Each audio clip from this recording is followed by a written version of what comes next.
Welcome to this recording of Patching in the Windows 10 era. My ideas and guidance to help control and making patching dependable. First off, I always say that I am not a security expert, I'm a security learner. And the reason why I say that, the reason why I devalue myself is because seriously, every single day on a daily basis, some new attack comes out, some new way that attackers can attack us, some new methodology, some new bug comes up. And I'm just amazed that, gee, we thought we've learned lessons and we really haven't. And the other thing I'm concerned about is as we change how we do uh, computers and how we do more things in the cloud, I hope that we learn the lessons we've learned along the ways. Sometimes I see we are, and sometimes, unfortunately, I see that we aren't learning those lessons. So that's why I always say, be a security learner, not an expert. Always make sure you learn and watch and read and see how attackers can get to you and new ways to protect yourself. There's a couple of places that I help out in regards to security and patch management. First off, I do the security content for thirdtier.net. I'm also moderator out on patchmanagement.org, which is a listserv that all admins and consultants are freely open to join. We share and give patching advice and talk about the newest ways that attackers can get to us. I also write on patching for windowssecrets.com. And as I always say, I'm an expert in paranoia. If they're going to get us, they will. So it's always wise to be a little bit scared, nervous, and paranoia because it will keep you safe along the way. So what this class is all about is how Windows 10 is different than Windows 7. We were kind of, we've been used to how we patch Windows 7. We're used to service packs. We had the one service pack. We had some even changes on the 7 series where we now have cumulative updates. And so here we come to Windows 10, and it's all a cumulative update model. And we have feature updates, and I know that some are struggling on how to best kind of control the updates, control the change, control the bugs that come along, and yet still have that Windows 10 experience for all of our customers and clients. The feature packs, in my opinion, are more like service packs, and I'd urge you to treat them like a service pack, meaning that you have a maintenance window from when you deploy them out. I'll get into that detail in a bit. Sometimes Windows 10 is a moving target. So often I see people go, well, gee, it was just working last week, and just this week it introduced this new bug. Well, step back and ask yourself and ask your clients, did anything install on that machine? Go into the Windows Update history, because there are updates that come out. They're supposed to come out in certain prescribed time formats. The month of January 2018 has totally blown that to smithereens because we keep getting out-of-band updates all over the place. But, however, the intention is that Windows 10 patching shouldn't be this, oh my gosh, what update has just changed something. It should be much more planned. And there's a way to do that. And I'll tell you all about the details on how to make patching for 10 much better and much more controlled. I like the new features in Windows 10. It has some advantages in that you won't be stuck on a certain platform and only get the new things when the next new release comes out. The Windows 10 1709 release, in fact, has had quite a few really good features, anti-ransomware features.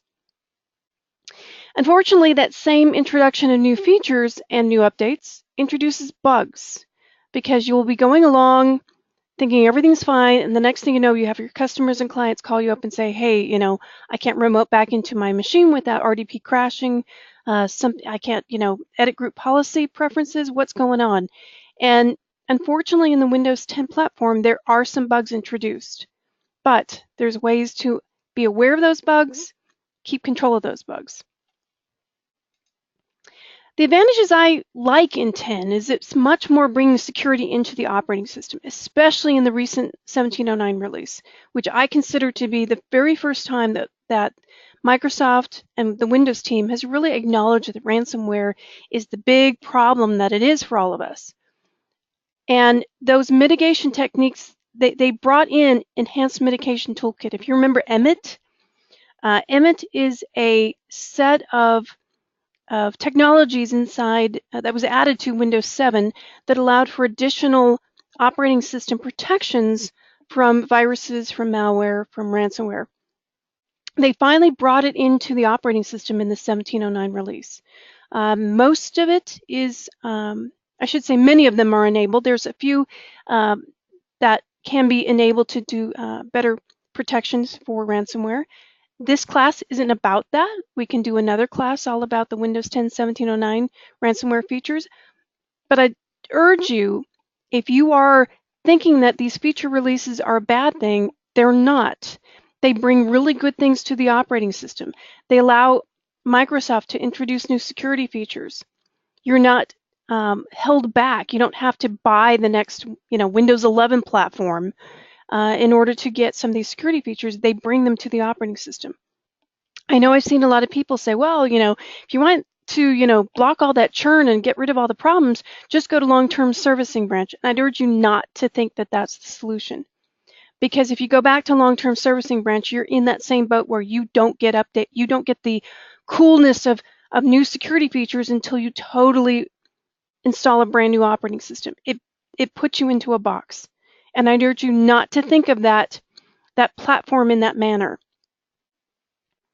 And again, 1709 really brings the anti-ransomware features to folder protection in the 1709. And I really want you to think of it as a tool in your toolkit to better protect your clients from ransomware features.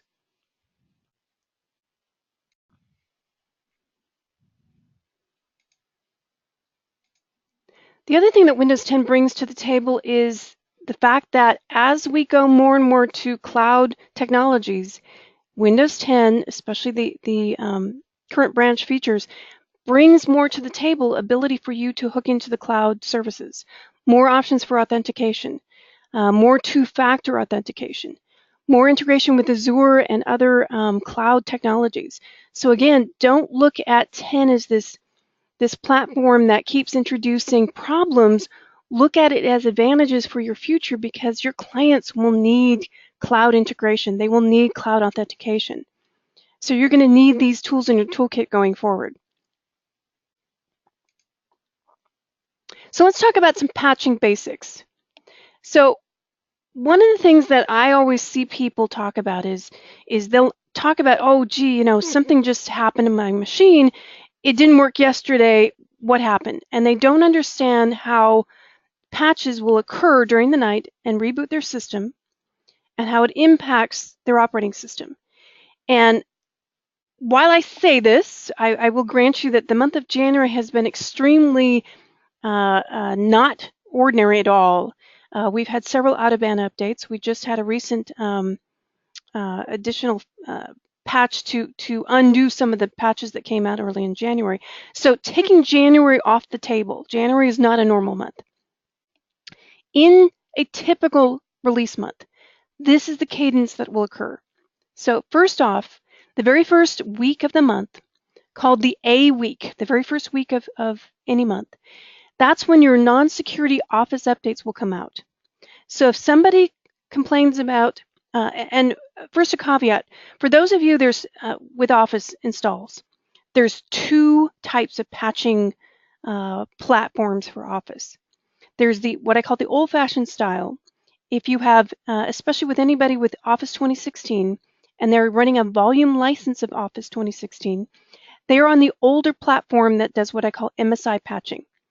Individual Office updates will come down, and you'll see them in your Windows Update history. For anybody using Office 365, you run the newer Office patching cadence called Click to Run. Click to Run comes down once a month, usually the second week, sometime during the second week, and it comes down in a blob. So you get the whole Office suite down on your system, and you get the updates. So if somebody complains about, gee, Outlook suddenly blew up the second week of the month, you're probably on Click to Run. If somebody is on either an older Office like 2010, or they have volume license and they say, hey, I've had issues both on the first week and the second week with Office problems, they're on the old-fashioned each individual patch has to be rolled back if you think there's a problem with the updates. So there's two types of patching styles for Office. It's my prediction that someday Windows will go to that click to run style, but we're not to that yet. So, but that's, like I said, that's a little background. We're not going to go fully into details in Office patching in this seminar, but just keep in mind that typically for most people running Office 2016 right now, you're on the click to run. And so therefore that first patching week of the month, you're not going to see Office updates at all. So when I say Office patches are released on the first Tuesday, that's only for the volume license people. The second Tuesday of the month is the main patching day. That's when I always joke that you turn to Redmond, bow down and say, here, let them at it because here they come. That's when Windows and the normal Office security releases come out on that day. That's also when the click to run starts to dribble out. I'm not saying that it comes out on that Tuesday, but that's when they turn on the click to run fire hose, if you will, and it starts to dribble out during that week. The second Tuesday of the month is when you're going to see most of your side effects occur. As I call it, Dead Body Wednesday. Patches come out on Tuesday, and if you are in an unmanaged situation, which I hope that you will, either you don't do an unmanaged patching experience where you let clients install updates willy-nilly, or you won't be by the time you end up listening to this seminar. So if you leave all of your clients to install patches from Windows Update and they have nothing to gate them, you have no settings to delay them or push them back, they're going to come out starting on Tuesday evening, and they'll probably kick a reboot at night. And if there's any side effects, they'll show up on Wednesday morning or sometime during the Wednesday day. We start to see things in the forums. We start to see like Wednesday targeted into Thursday, and by the time the Microsoft support teams start to understand the problem, it's usually Friday by the time that they start acknowledging something is up. The third week of the month is always when the preview for the next month's non-security updates for Windows 7 and Windows 8.1 start to come out. So you'll see non-security preview, and what they do is that they're doing this for enterprises primarily. If you want to test out what the impact of those non-security updates are, they'll release them on the third week, because every month for Windows 7 and Windows 8.1, you get the choice of two different styles of updates. If you are in a Microsoft Update patching scenario where your only patching device is Microsoft Update, you only see the bundled security and non-security updates for Windows 7. If you have a patching tool, like with SUS or some other third-party patching tool, you get the option to just install security only. They do that for enterprises and larger entities. So if you wanted to not install any of the non-security update, if you've had historical issues with the non-security updates, you can opt to just install Windows 7 security only updates. But again, you must be behind some kind of patching tool in order to do that. And last but not least, on the fourth week of the month, you will see Windows 10 fixes for that early branch, what they call current branch, semi-annual targeted, are released on the fourth Tuesday. This month in January, we saw some out-of-band fixes for earlier on in the month. So again, don't look at January as the norm. It is extremely abnormal, but the normal patching week, your biggest releases are going to be on that second week.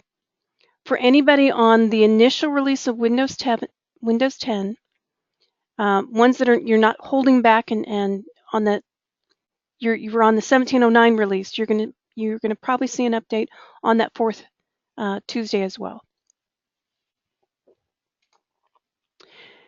So Windows 10 has what they call rings of updating, and they consider that there's three rings.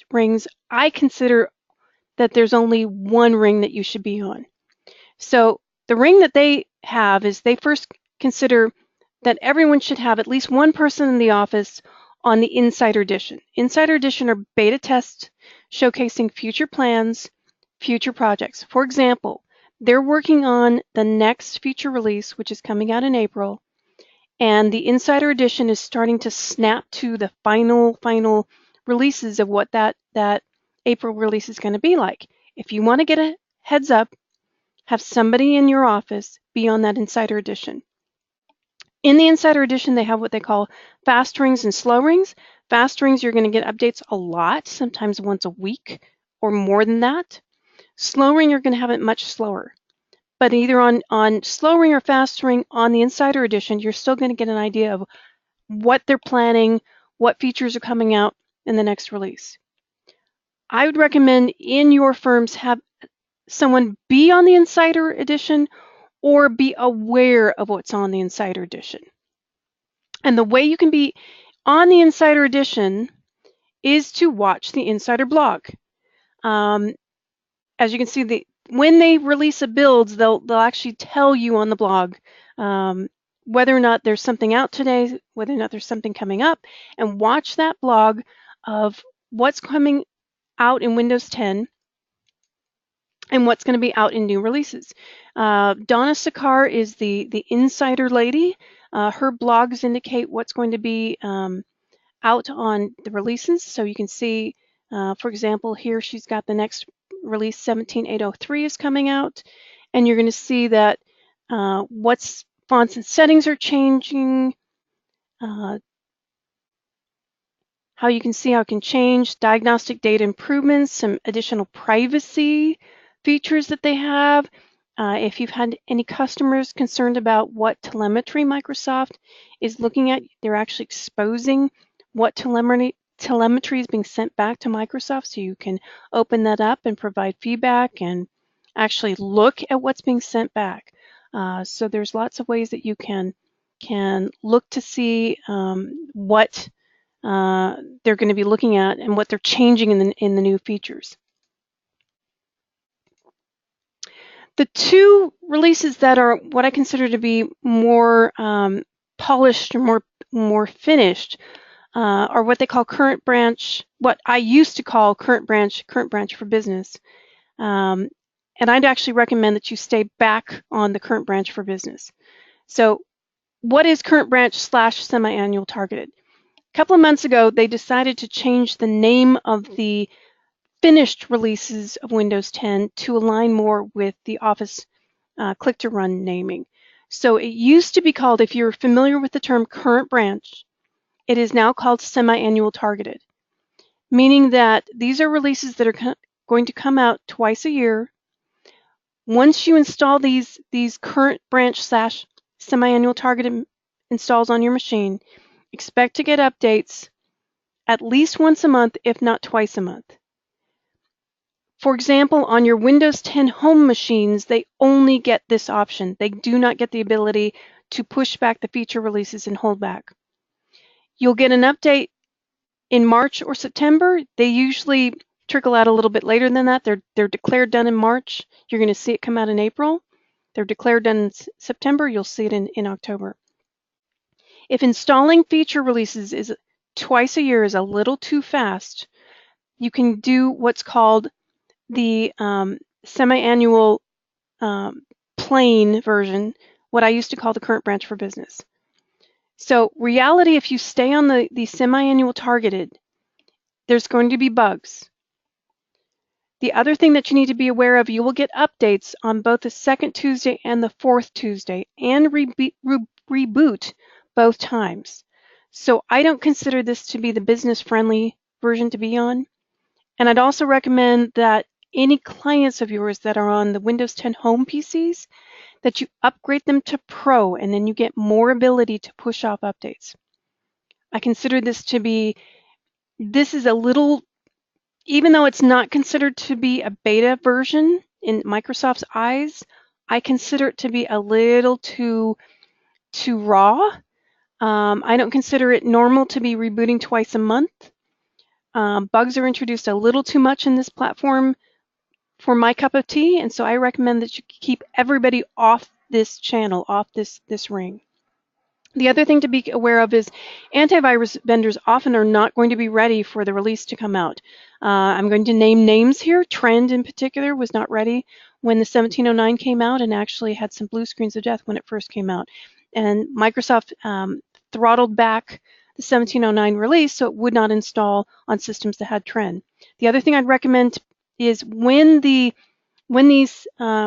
semi-annual ones are declared, don't push your clients onto them. Let the feature update come to the machine. Microsoft is getting telemetry in the background to know which machines are and are not ready for this upgrade. And they actually throttle it back to make sure machines are ready. So don't be pushing people to jump on Windows Update and manually download the 1709 update or manually update to the what's going to be the 1803 update when it comes out. You want to let the machine tell you when it's ready by having it only offer up when it's finally ready. The next branch, and again, kind of reiterating on the semi-annual targeted, home users on that current branch semi-annual targeted have no ability whatsoever to push off features. You are at mercy to Microsoft updating schedule. You're going to get updates twice a month. So that's why I recommend that go through the inventory of your systems if you have anybody at all on home. I hope you don't have anybody, no one on the home version. But if you do, make sure that you push them up to the pro version so you can get more control over the systems. Now here's the release that I want everyone to be on, and it's what used to be called the current branch for business, now calling semi-annual or semi-annual broad. I know it's a confusing term. Just basically know that, just keep in mind that what it means is you're a little bit behind the feature release. You're going to be on the one right before. So for example, right now when 1709 is considered to be a little bit early feature release, you're going to be on the 1703. It basically means you're going to be lagging behind and going to be always on a feature release behind everybody else, which is perfectly fine.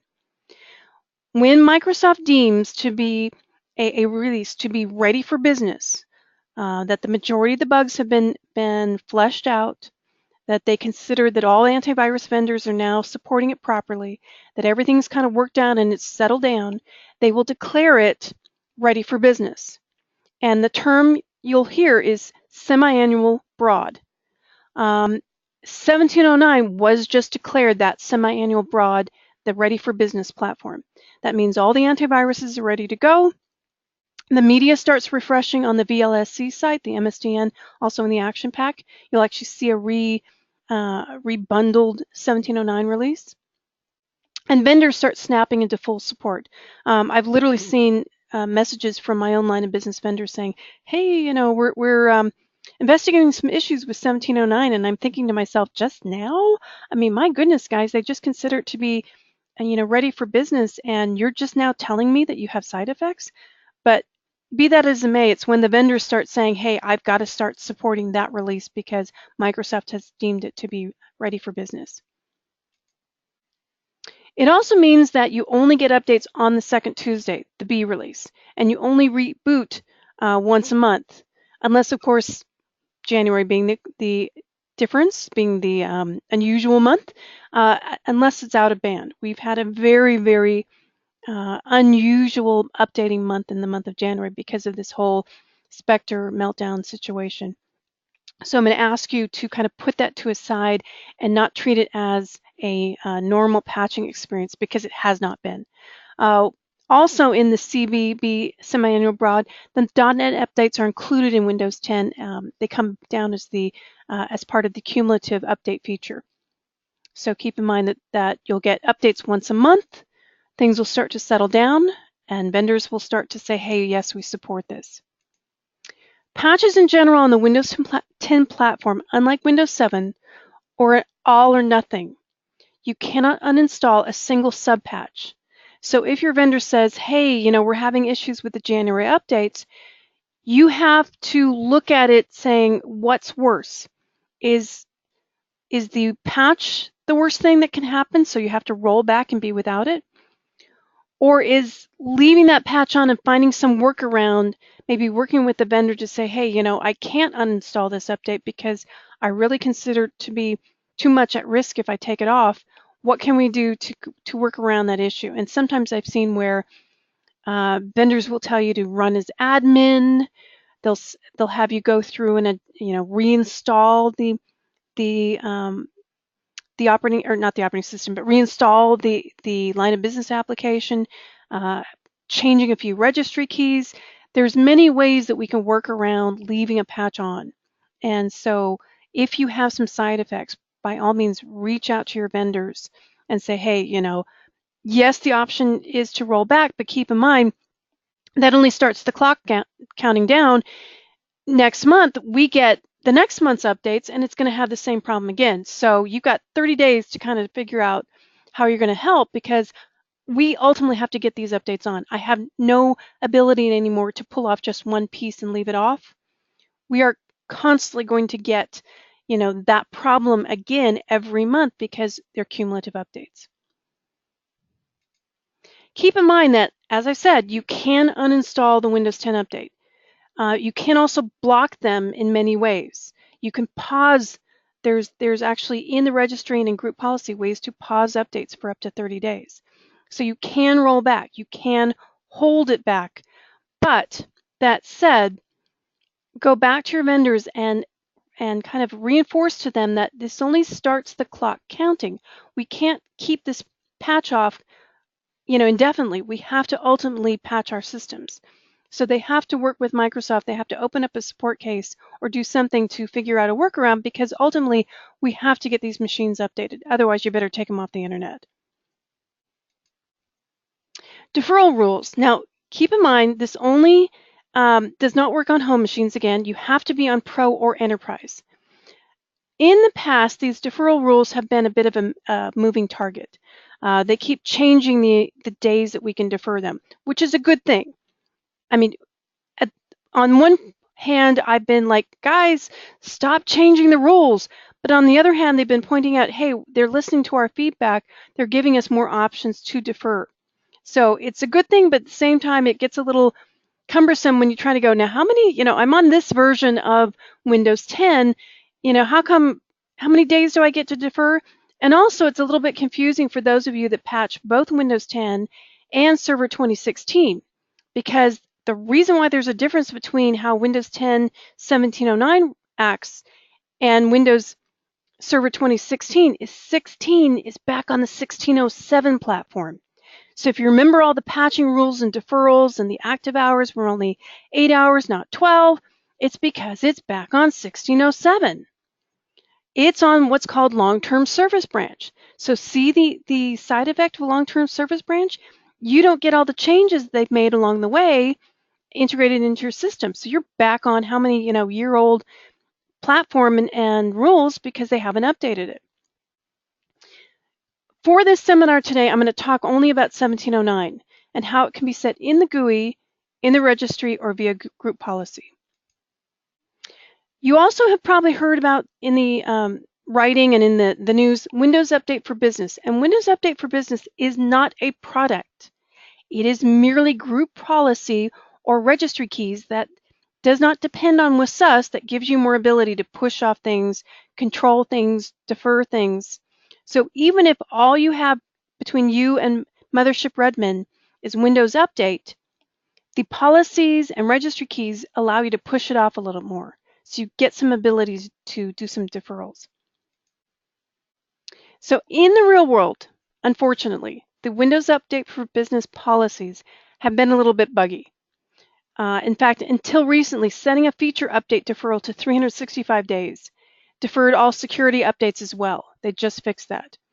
So bottom line, when you set a policy to defer things and you end up installing something that you're like, man, that didn't work how I thought it would, ask around. It just might be a bug. Right now, in fact, there's an issue with a possible deferral of feature updates that I'm going to give you a workaround for. But bottom line, it's supposed to work. As you can see, sometimes bugs get introduced, and it's not until the actual events occur that we can actually fully test this stuff out. Writing software is hard. So sometimes we have to find workarounds to our situations. And you can even roll back feature updates. So if a feature update accidentally rolls out on systems, keep in mind you've got 10 days to roll that back as well. Deferrals. One of the things that Microsoft does lately is loves to slightly mess with my brain and change naming of things so that I have to go, wait, what's that again? They call quality updates security updates. So whenever you see quality updates in naming of something, keep in mind that's the same name as security updates. Quality updates, aka security updates, can be deferred for up to 30 days. In the GUI, in the registry, in the group policy, there's a little option that in there that says a quality update includes security improvements. It can be deferred, and you can change that from 0 days to 30 days. Now, I'd recommend something a little bit in the middle. I'm not willing to hold back for a full 30 days, but certainly I would use this setting. If there's nothing between you and Microsoft Update, absolutely go into the setting and change it to at least 7 days. So you've got a week to figure out what's going on before the updates occur on your client systems. You can see that the documentation of the naming of rings have changed over time. Again, this sometimes drives you crazy because you're like, wait, wasn't it called something else? They used to call it current branch for business, and now they call it semi-annual channel targeted and semi-annual. You're going to see in the group policy settings where they're still going to call it current branch, even though it's really semi-annual. So it's kind of one of those things where keep both names in mind, because you might see it in the GUI and in the group policy setting. As you can see there where it says choose when feature updates are installed, you'll see that it still says current branch in many places. So again, keep in mind that you might go, wait, how come it's calling it current branch and I thought it was semi-annual? It means the same thing. The documentation of the rings, some of it has made it into the actual operating system and some of it has not. So just keep in mind, current branch means semi-annual channel. Current branch for business means just the semi-annual, not targeted. And they name these new names to align with Office 365. Speaking of Office 365, I'm going to remind you again that Office 365 uses click to run, not the individual patches. It comes down as a blob. You can roll back to the prior release. It's a little bit more tricky. You have to do a command that says uninstall this blob, put back the prior month. You then have to shut off Windows Update, because if you don't, the blob will come right back down again.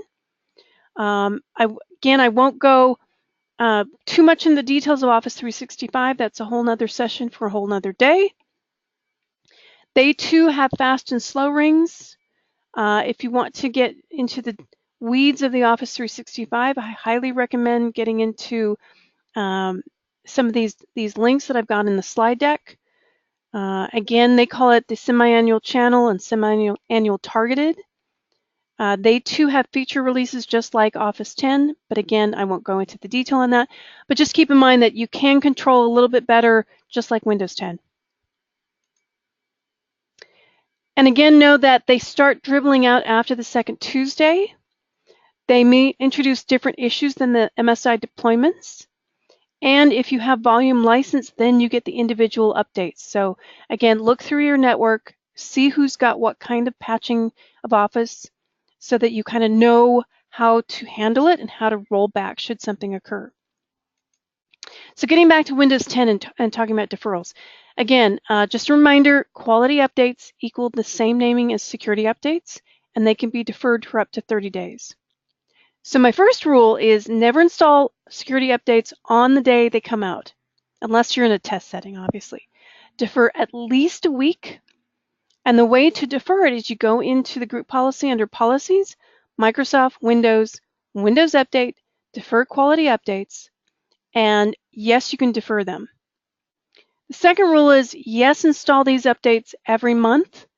Plan on a reboot once a month. Generally speaking, let's face it, Windows computers work better when you reboot every now and then anyway.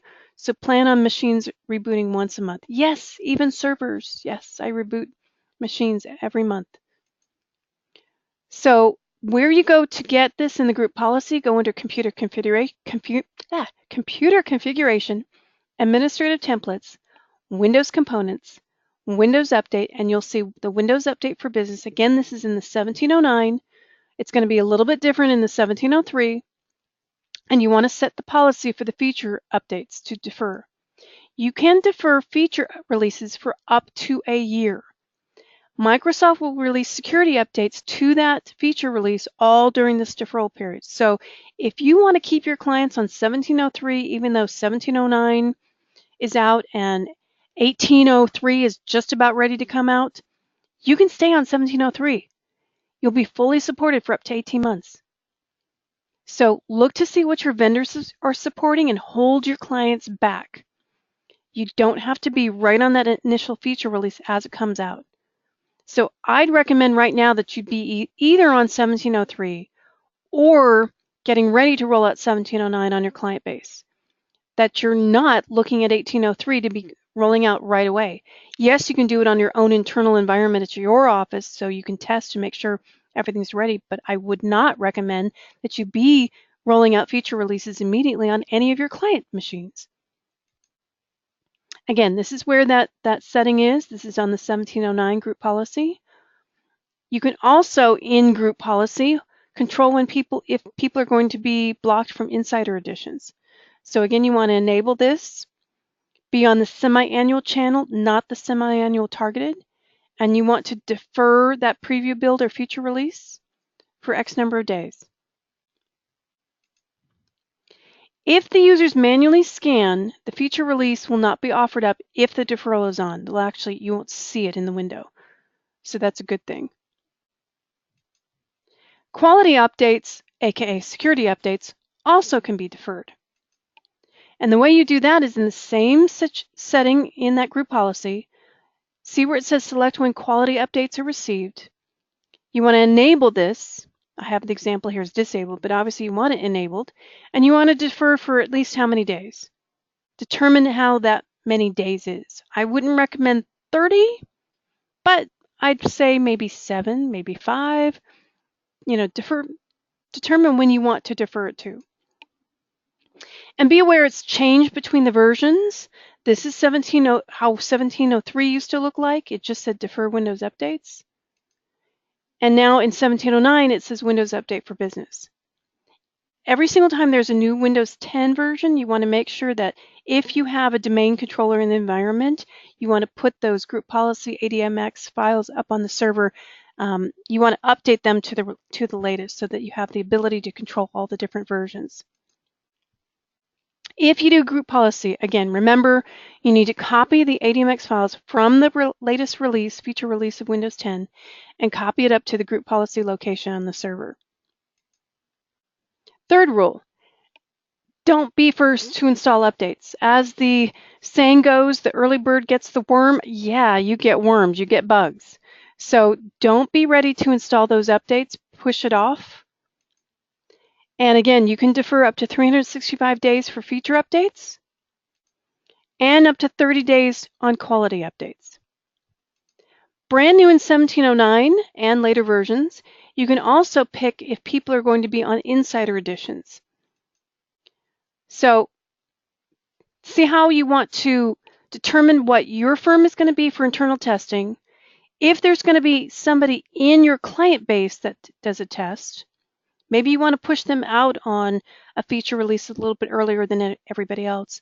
But then everybody else in your client base, you want to hold them back on a feature release. So again, if 1709 has been deemed to be ready for business right now, I'd advise right now to be kind of in between 1703 and 1709. Check to see if the vendors are ready for 1709. If they're not, stay back on 1703. My next rule of patching for Susan is a little bit harder depending on the firms that you have. If you've got somebody who's a 24/7 kind of firm, this is going to be hard, but you got to lay down the law. Back in the Windows 7 era, we would reboot when we wanted to. the little yellow icon would come up in the corner and says, hey, I'm ready for rebooting, and you would pause that thing and pause that thing and pause that thing. In the 10 era, you can't do that, because I guarantee you, if you try to let people handle their own reboot window, there'll be a day when it will reboot when you absolutely need it to not reboot. It will kick a reboot right in the middle of a meeting. It'll kick a reboot right in the middle of a presentation. It will kick a reboot right in the middle of a key email that they're doing. I guarantee you, because Windows 10 knows that people were not rebooting, and also it knows that if you don't install if you install updates and don't reboot, it leaves machines in a slightly fragile behavior, and they're not. They have issues, weird issues that they, bottom line, needs a reboot to recover from. So Windows 10 gets to a point in time where it says, hey, I'm going to kick a reboot, and you're going to have no choice to defer it at all. So that's why I say you've got to change your mindset. You've got to not be the nice guy anymore, and you have to say, hey, we're going to have maintenance windows. Systems will reboot, no exceptions. If you do not save files, tough. I told you that I was going to save on this time. I told you I was going to reboot. If you didn't save it, I'm sorry, but here's the publish maintenance window. You have to do it. There's certain policies you want to set on a Windows 10 machine to target that it will reboot during that maintenance window. And the first off is you want to set up active hours. In the 1709, it actually has longer active hours. It used to be 8 hours. Then it was 12 hours, and it was up to 18 hours. The system won't reboot during these hours unless the system is overdue for a patching reboot. And that's when you see when the systems will kick reboots right when you least want it to, is during these windows when it's overdue for a patching reboot. And again, I'll go more into that later. 1709 increased the active window up to 18 hours. They did listen to our feedback. So over time, it's increased. It's now up to 18 hours of an active window that absolutely will not reboot. So here's the setting for specify active hour ranges for auto restarts. You want to enable it, and you want to set that range based on what you need for your clients. Can be as little as 8, as long as 18 hours. I think personally this is a bug in the operating system, but I've yet to get anybody to agree with me or change this.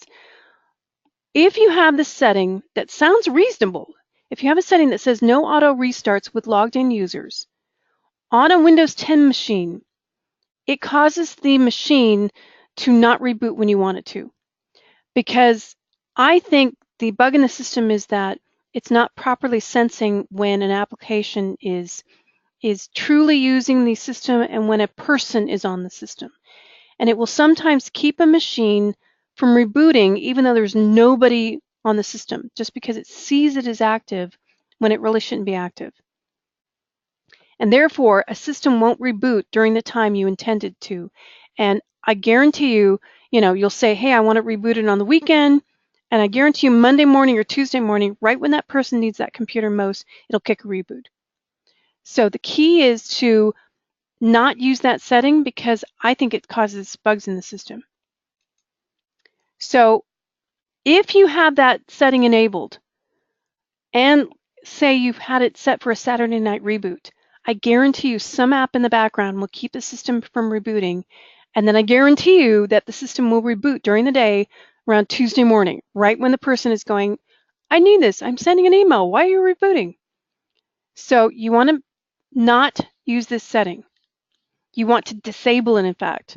So the setting is no auto restart with logged on users for scheduled automatic updates installation. You want to set it to disabled, because if it's enabled, I guarantee you something will not reboot when you want it to. It'll cause a problem.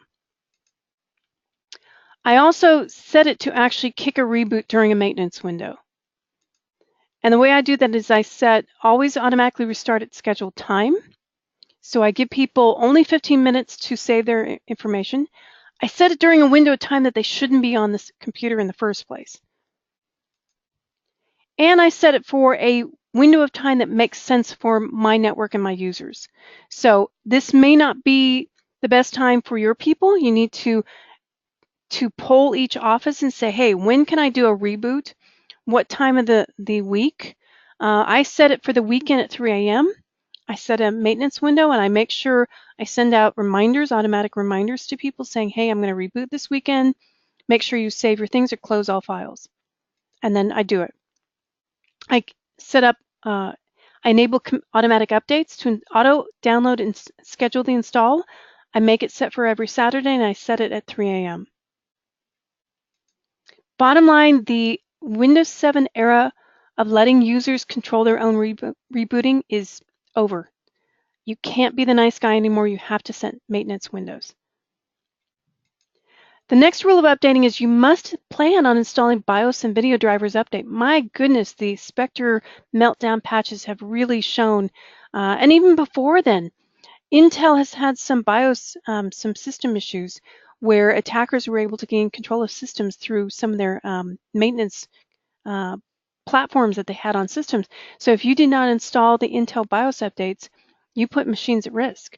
So if you don't currently have a way to do video drivers and BIOS updates, you need to find out a way, because especially in feature updates, they are very, very key to happy, healthy machines. Is you have to have good BIOS updates and good video updates in order to keep up on those feature updates. 1709 in particular was really susceptible to, it needed a new BIOS update and it needed new video cards to really have a good, solid experience. So I know this is hard too in many of our environments. You're going to make your life easier going forward if you can standardize on either a hardware platform or some kind of tools to help you get your BIOS and video drivers up to date. This isn't easy in small businesses, I know, but talk to your clients and say, hey, going forward, look at all the ways that attackers are now coming through BIOS updates, that they're using the vulnerabilities in BIOSes to attack us. We're going to have to standardize on platforms and machines. So going forward, I'm going to, don't go out to Best Buy and getting any old machine that you see there. Talk to me before you buy a machine. Let me help you in that decision, because we can then support it better. It'll be cheaper for you in the long run, and you'll be more secure in the long run if we get on standardized on a platform that everyone's able to support and secure. If you don't have a tool right now, if your patching tool, if your RMM tool doesn't give you some ability to monitor and look at all the different BIOSes that you have out there, there's a couple of options you can look at. Batch Patch is a tool can be used. Also, PDQ Deploy can be used to deploy BIOS updates. So those are scripting tools that, if your current patch management solution doesn't support BIOSes, look for those to help you in deploying out to different platforms. If you're struggling with local administrator rights, check out the Local Administrator Password Toolkit. Can be also used with PDQ Deploy to assign through Active Directory a local administrator password that you can use then to deploy patches to actually, if somebody needs local administrator rights, it's a way to do it safely and securely to ensure that attackers don't use local administrator rights to use what they call lateral attacks. So keep in mind that LAPS, a local administrator password solution, can be used with PDQ inventory and PDQ deploy in order to do that local administrator password. So if you're struggling with that, keep that in mind. There's a script out there on Spiceworks that gives you an example of how BIOS updates can be scripted out using PDQ deploy. Obviously, it uses a combination of PDQ deploy and PS exec. You can use it. There's an example there of scripts to deploy BIOS updates. So if you're not using a tool now, look for PDQ deploy to be a way to help you. WSUS and dual scan. If you still have WSUS in your environment, be aware that prior to 1709, there was a bug where if you had any Windows updates for business settings, any unusual settings to defer policy updates, it would make the Windows 10 machines both go out to Microsoft Update and also to WSUS at the same time. So you'd get really unexpected results in patching that you couldn't quite figure out, because basically the Windows 10 was going to both locations for its patching information. In 1709, it doesn't do that anymore. And they've also backported that to the prior issues as well. So if you've had any issues with WSUS and dual scan, look out, hit me offline and I can give you the instructions on how to stop that from happening. You can see in the Windows 10 policy in 1709, it now says, do not allow update deferral policies to cause scan against Windows Update. And if you enable that, it stops the dual scan. So currently, what do you control updates with? You can control Windows Update with registry group policy only through techniques called Windows Update for Business. You can still control everything with WSUS. And finally, you can also use patching tools, third-party patching tools. But the main thing you have to do is you have to make sure everybody is at least Pro, if not Enterprise. When you have Pro or Enterprise, you then have the ability to set the Windows Update for Business sections to set updates to push out and install later. I'd advise you to think about having what's called a canary tester, somebody in the office, somebody in your own office, or somebody in the offices that you manage and control to get the updates a little bit earlier than the rest of the people. If everything's okay, then you can let the updates install throughout the rest of the office. Otherwise, you defer and block. You want to standardize on equipment. Consider standardizing on antivirus, on the settings, on tools, and then last but not least, it's a little late, I know, now to do this. You probably already updated, but my rule of thumb is never take a machine away from the operating system it was bought with. So anybody who took a Windows 7 machine and upgraded to Windows 10, I don't do that. I buy machines on 10. I don't upgrade machines to 10.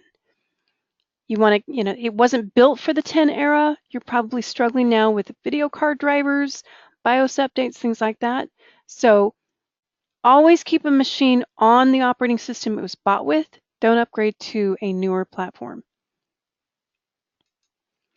If you have heard or are playing around with delivery optimization is where patches can be shared inside a network, where one machine gets it down from Windows Update, and then they share the bits inside the network amongst themselves. Well, prior to 1709, I personally saw too many times where even in a small network where delivery optimization would bring a network to its knees. And even though they never acknowledged that there were bugs prior to 1709, in the 1709 platform, it now allows for bandwidth limitations. So if you are using delivery optimization, I would highly recommend that you look to where these limits are and you want to make the changes in there. As you can see down here, you can change the minimum RAM, max upload bandwidth, percentage of maximum download bandwidth. You want to make those changes in there because prior to this, they really didn't give you as many options, and you can see they've added more options along the way.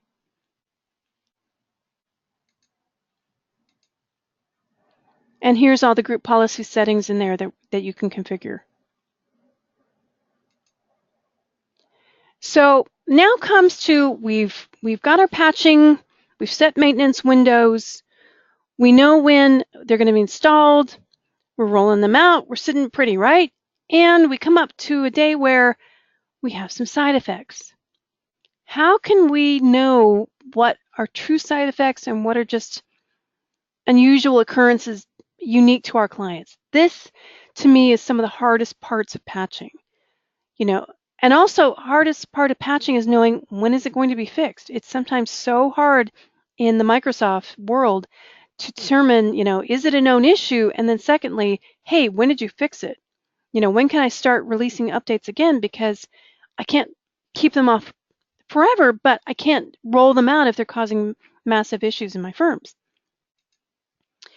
Case in point, when 1709 came out, it introduced an RDP bug where remote printing and some PDF printers were impacted. So If you had, let's say, QuickBooks installed, which installs a PDF printer, and you depended on remote printing, you would upgrade your machine to 1709, use a remote desktop to remote back into a system, and suddenly it would crash within a second.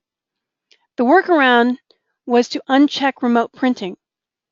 It was fixed in late November. However, in the KB, it was never officially documented that that got fixed. This drives me insane. It's like, okay, guys, I get it that we need to be on Windows 10. I get it that we need to have these feature releases. I get it that we need to have updates, but you got to document when you fix things. And especially when they're not big issues, but they may impact smaller subsets of people, they don't always document it. So many times we have to rely on each other, telling each other, saying, hey, this is a side effect, be aware. So this is where community comes into play, or talking with amongst another.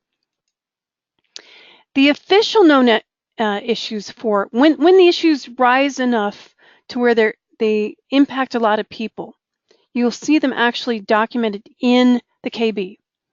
Like, for example, this is an older update, but you can see the impact on a known issue. So you go to a Windows 10 update history section, and you go to, I'm going to pick one here, and you scroll down, and you see where it says known issues in that update. That's where those known issues will be documented in the KB. So sometimes, and I'll give you a clue of how you can find this. It's not as easy as I would hope it would be, but they do document when they get big enough. So again, look in those KB articles, scroll down, and you can see where they have document the side effects. Here's an example here where, because a certain KB failed to install, there's a way, they say that they're working on the resolution. They're going to provide the update in a future release.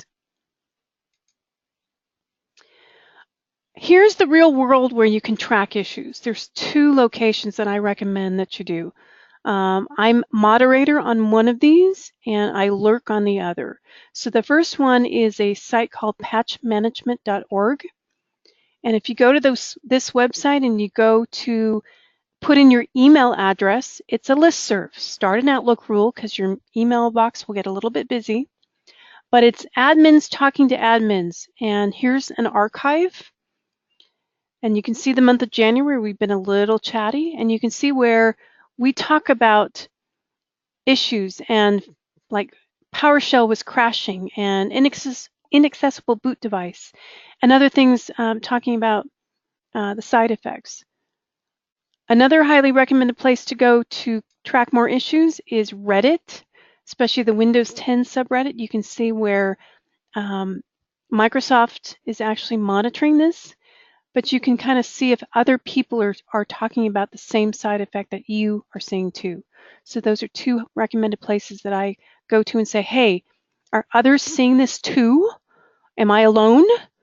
Is Microsoft aware of the issue? Microsoft recommends the Windows 10 feedback app as a place to provide Windows 10 feedback. I recommend you use that for Insider Edition. I honestly don't feel that it's a valid place to go to for release versions. I have posted things out there and I never get a response back. So while Microsoft will tell you to use the feedback app for released issues, I don't get that feedback loop back to me saying that they've fixed the issue. So I currently don't like it and I don't feel that it's helpful.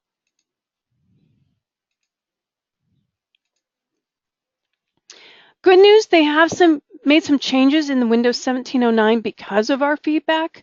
One big one in particular is that in the past, they changed it so that you couldn't go to the Windows Update log and read the update log. It was real hit and miss. It would sometimes work and sometimes wouldn't.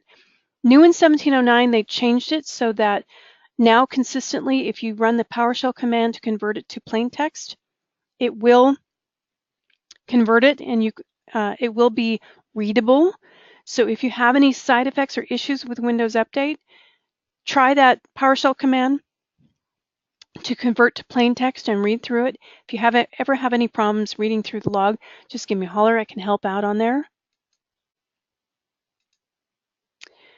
Deployment and customization. One of the things that a lot of people complain about and why they say, oh, go to long-term servicing branch, you won't have this issues, is all the consumer apps. And I recommend don't going to long-term servicing branch. I recommend that you tame the consumer apps. And there's a couple of ways to do that. Obviously, Enterprise gives you more control.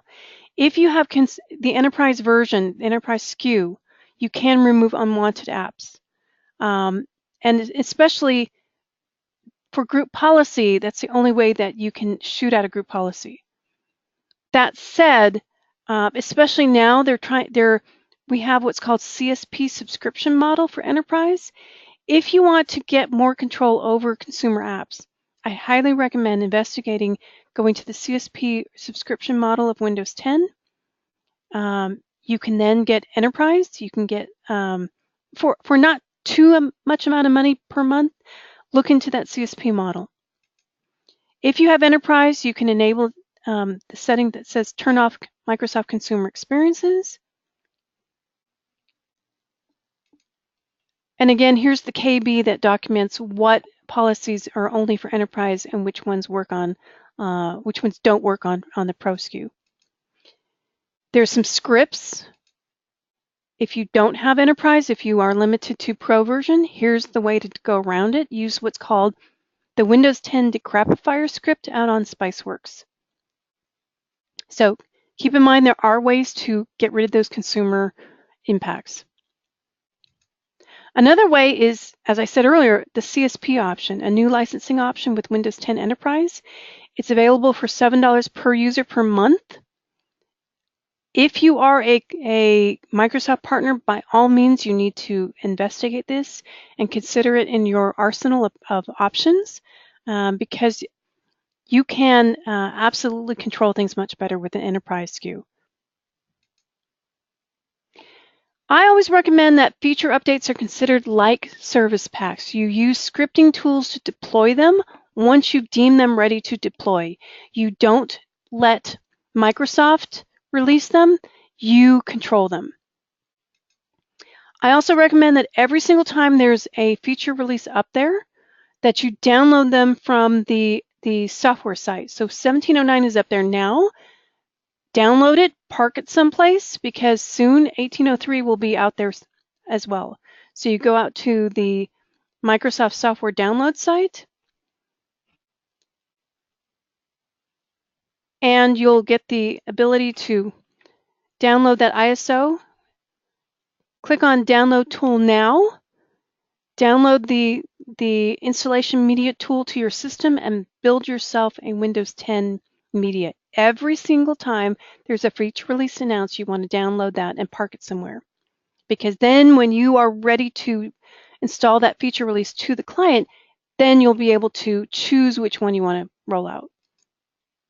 Again, click on that Create Windows 10 Installation Media, extract it to an ISO location, get it to where it's got the setup.exe extracted, and use a script called setup.exe/auto-upgrade-quiet and perform a quiet Windows 10 upgrade by scripting it out.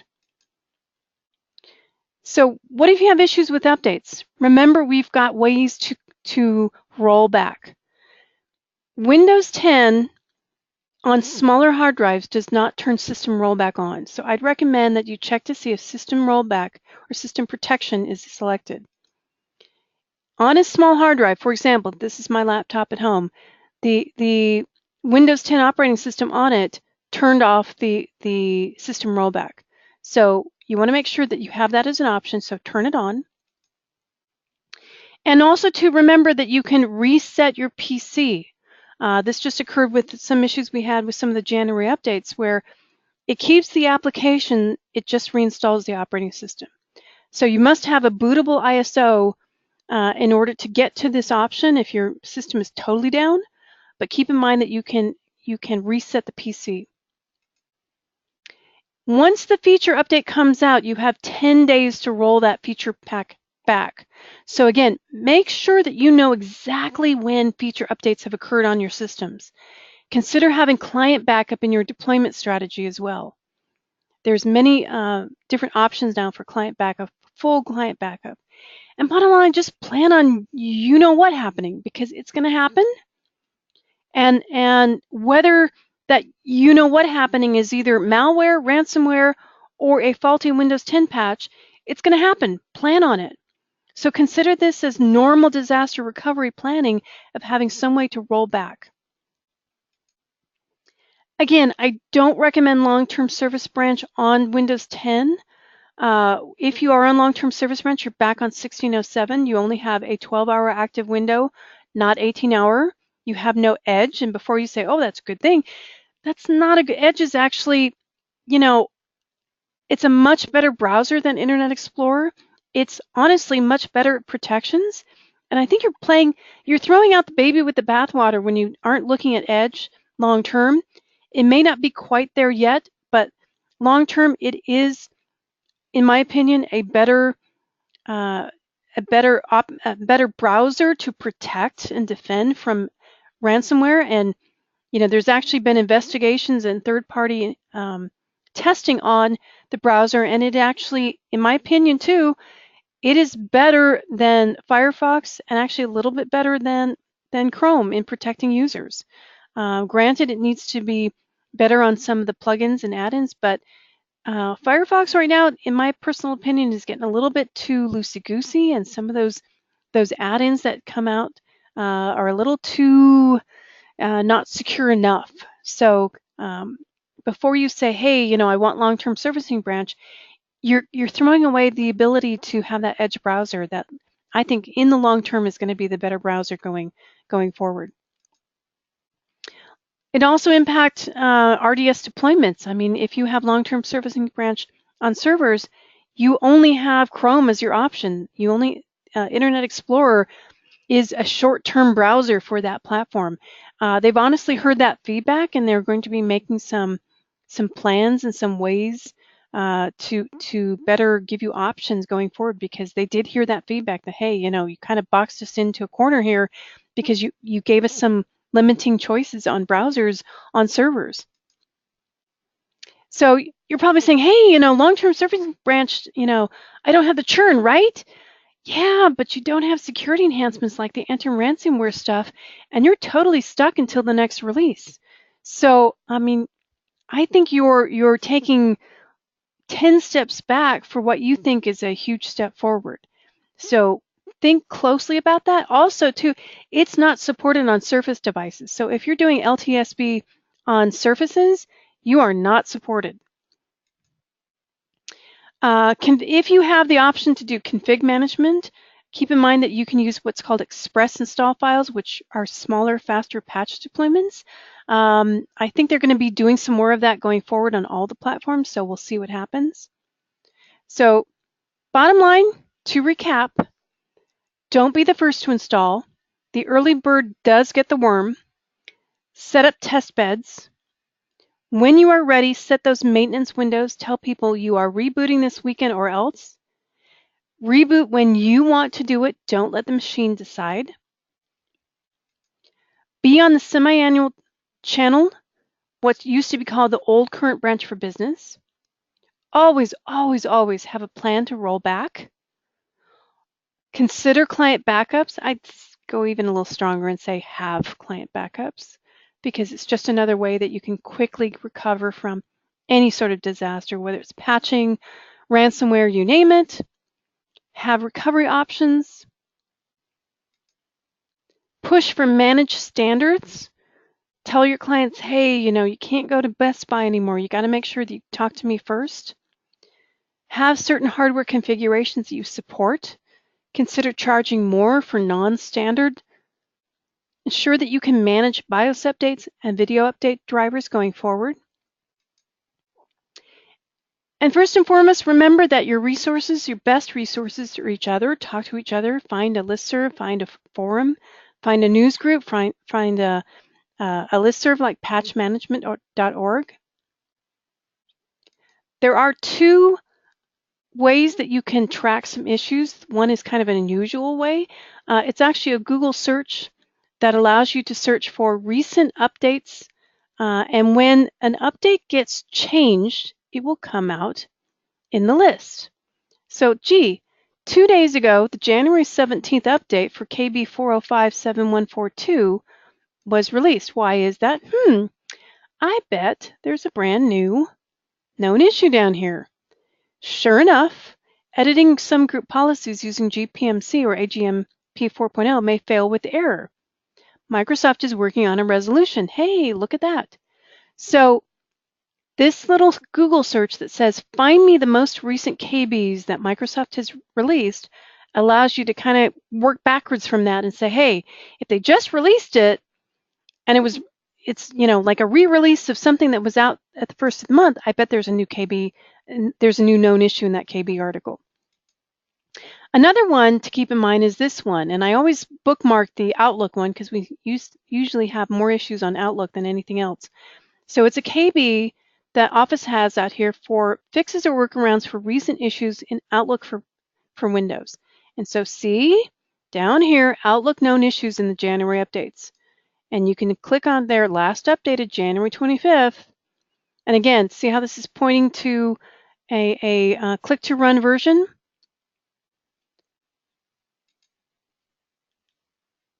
And see how it's talking about how Outlook 2016, it's fixed in the build 8502.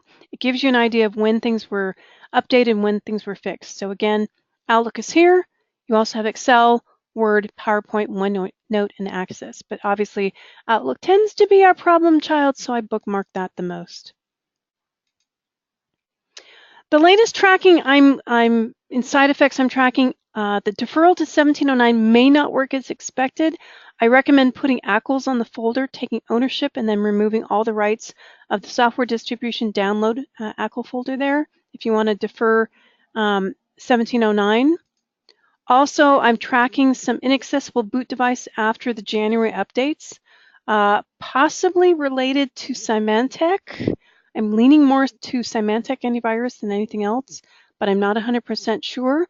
The way to recover from that is to reset your PC. This is why having boot media or having a client backup is really, really important, because when you get inaccessible boot device, man, you don't have a lot of options there, so you can't even boot it up.